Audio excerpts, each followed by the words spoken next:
Assalamualaikum warahmatullahi wabarakatuh. Halo semuanya, perkenalkan nama saya Desiana Azahra dari kelas 10 MIPA 2. Pada kesempatan kali ini saya akan menjelaskan tentang bahaya narkoba. Untuk lebih detailnya, saya akan menjelaskan tentang apa itu narkoba, jenis-jenis narkoba, dampak penyalahgunaan narkoba, dan cara pencegahan narkoba. Apa itu narkoba? Narkotika adalah zat atau obat baik yang bersifat alamiah, sintetis maupun semi-sintetis yang menimbulkan efek penurunan kesadaran, halusinasi, serta daya rangsang. Sementara menurut Undang-Undang Narkotika Pasal 1 Ayat 1 menyatakan bahwa narkotika merupakan zat buatan ataupun yang berasal dari tanaman yang memberikan efek halusinasi, menurunnya kesadaran, serta menyebabkan kecanduan. Obat-obatan tersebut dapat menimbulkan kecanduan jika pemakaiannya berlebihan. Pemanfaatan dari zat-zat itu adalah sebagai obat penghilang nyeri, serta memberikan ketenangan. Penyalahgunaannya bisa terkena sanksi hukum. Untuk mengetahui apa saja jenis dan bahaya narkoba bagi kesehatan, simak ulasannya berikut ini. Jenis-jenis narkoba. Jenis-jenis narkoba ada berbagai macam. Masing-masing memiliki bahan dasar dan efek yang berbeda terhadap tubuh. Dalam dosis yang aman dan penggunaan yang tepat secara medis, beberapa jenis narkoba sebenarnya memiliki kegunaan. Namun, akibat efek candu yang dimilikinya, narkoba beresiko tinggi disalahgunakan oleh orang di luar praktik medis dalam dosis yang bisa membahayakan nyawa. Itulah sebabnya obat-obatan ini menjadi ilegal.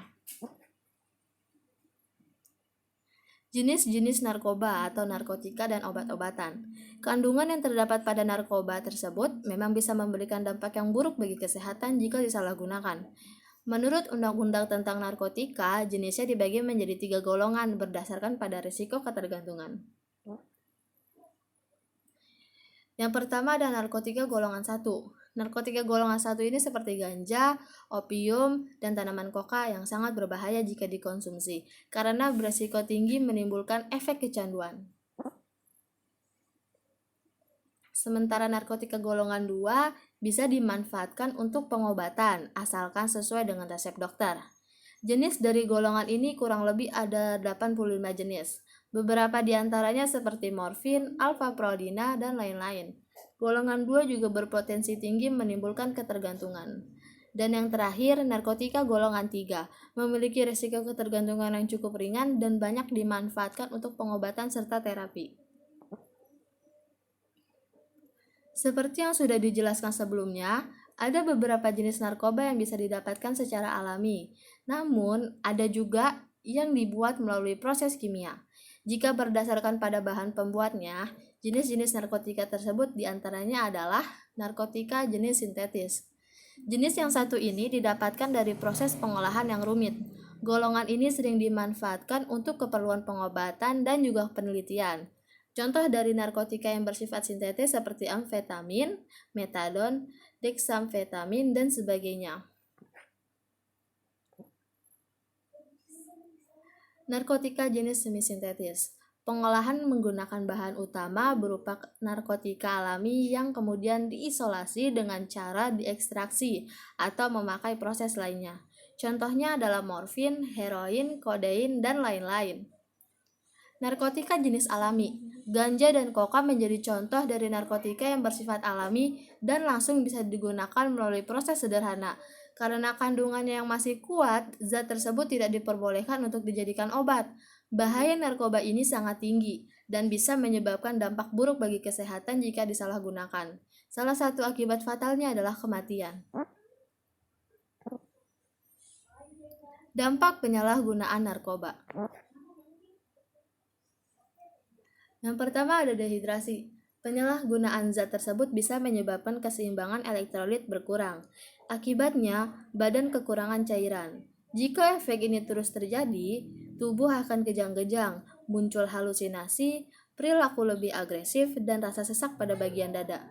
Jangka panjang dari dampak dehidrasi ini dapat menyebabkan kerusakan pada otak. Yang kedua, halusinasi. Halusinasi menjadi salah satu efek yang sering dialami oleh pengguna narkoba seperti ganja.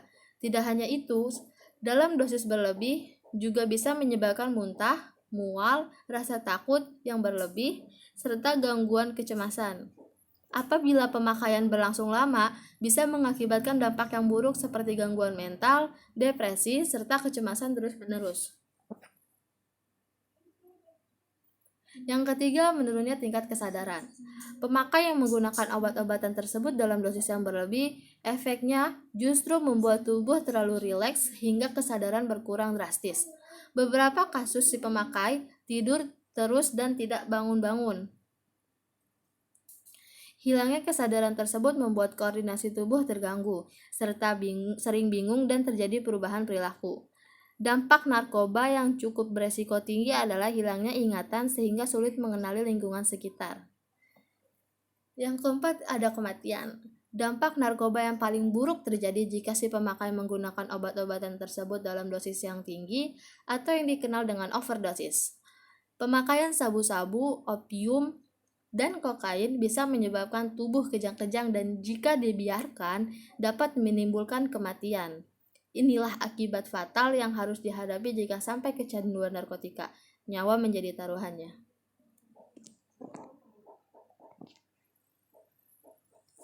Cara pencegahan narkoba. Banyak hal yang masih bisa dilakukan untuk mencegah remaja menyalahgunakan narkoba dan membantu remaja yang sudah terjerumus penyalahgunaan narkoba. Ada tingkat intervensi, yaitu A. Premier. Sebelum penyalahgunaan terjadi, biasanya dalam bentuk pendidikan, penyebaran informasi mengenai bahaya narkoba, pendekatan melalui keluarga, dan lain-lain. Instansi pemerintah seperti halnya BKKBN lebih banyak berperan pada tahap intervensi ini. Kegiatan dilakukan seputar pemberian informasi melalui berbagai bentuk materi KIE yang ditujukan kepada remaja langsung dan keluarganya. B. Sekunder. Pada saat penggunaan sudah terjadi dan diperlukan upaya penyembuhan atau treatment, fase ini meliputi fase penerimaan awal atau initial intake antara 1-3 hari dengan melakukan pemeriksaan fisik dan mental, dan fase detoksifikasi dan terapi komplikasi medik antara 1-3 minggu untuk melakukan pengurangan ketergantungan bahan-bahan adiktif secara bertahap. C. Tersier, yaitu upaya untuk merehabilitasi mereka yang sudah memakai dalam proses penyembuhan. Tahap ini biasanya terdiri atas fase stabilisasi antara 3-12 bulan untuk mempersiapkan pengguna untuk kembali ke masyarakat dan fase sosialisasi dalam masyarakat agar mantan penyalahguna narkoba ini mampu mengembangkan kehidupan yang bermakna di masyarakat. Tahap ini biasanya berupa kegiatan konseling, membuat kelompok-kelompok dukungan, mengembangkan kegiatan alternatif, dan lain-lain.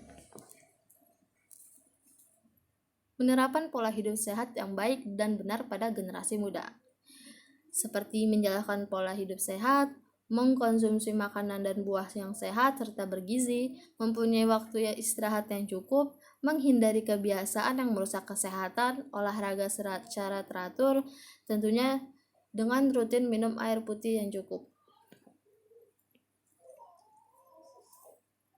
Dari penjelasan saya sebelumnya, dapat disimpulkan bahwa terjadinya penyalahgunaan narkoba pada generasi muda dapat disebabkan oleh dua faktor, yakni faktor internal dan eksternal. Tetapi, pada akhirnya, narkoba hanya menghancurkan masa depan, sehingga dibutuhkan kepedulian orang tua, insan pendidik, tokoh masyarakat, dan instansi pemerintahan dalam membina generasi muda agar mereka bisa bebas dari bahaya narkoba. Sebagai anak bangsa yang menjadi tumpuan orang tua, masyarakat, negara, dan agama, sudah saatnya kita berkata, katakan tidak pada narkoba, atau say no to drugs. Dengan tidak terjebak pada penyalahgunaan narkoba, kita bisa lebih berprestasi dan mandiri.